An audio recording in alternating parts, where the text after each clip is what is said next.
પણ બહાર છૂટું પડવા માંડ્યું છે. મૂંગ દાળ હલવો તૈયાર છે. એને સર્વિંગ બાઉલમાં લઈ લઈશું. સર્વિંગ બાઉલમાં ભરી અને મારે એને અનમોલ્ડ કરવો છે, એટલે નીચે મેં થોડું કેસર લગાડ્યું છે, આજુબાજુ ડ્રાયફ્રૂટ્સ ભભરાવ્યા છે અને ગ્રીસ કરેલો છે.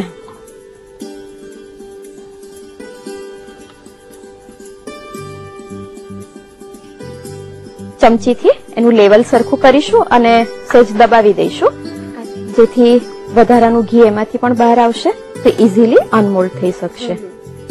અને એને અનમોલ્ડ કરતા પહેલા થોડીક વાર આમાં એને સેટ થવા દઈએ અને સહેજ ઠંડો થઈ જાય તો પછી બહુ જ ઇઝીલી અનમોલ્ડ થાય અને એનો શેપ પણ એ જ પ્રમાણે રહે.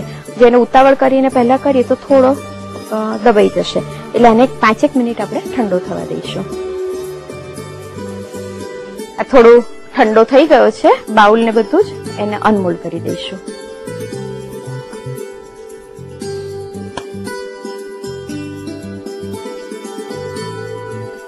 હવે ઉપર થોડા પાછા વધારાના ડ્રાયફ્રૂટ્સ ભભરાવી દઈશું.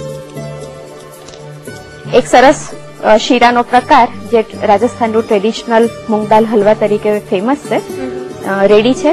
ગરમ ગરમ વધારે સારો લાગે છે જમણની સાથે અથવા તો ડિઝર્ટમાં.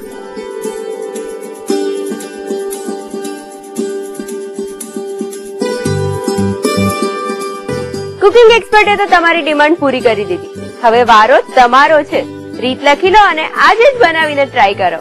મૂંગ દાળ હલવો બનાવવા માટે જોઈશે ઘી અડધો કપ, મગની મોગર દાળનો લોટ 1 કપ, નવશેકું દૂધ 3 કપ, કેસર 15 તાંતણા, ખાંડ અડધો કપ, ડ્રાયફ્રૂટ 2 ટીસ્પૂન, ઇલાયચી પાવડર અડધો ટીસ્પૂન. ગાર્નિશિંગ માટે ડ્રાયફ્રૂટ્સ, કેસર.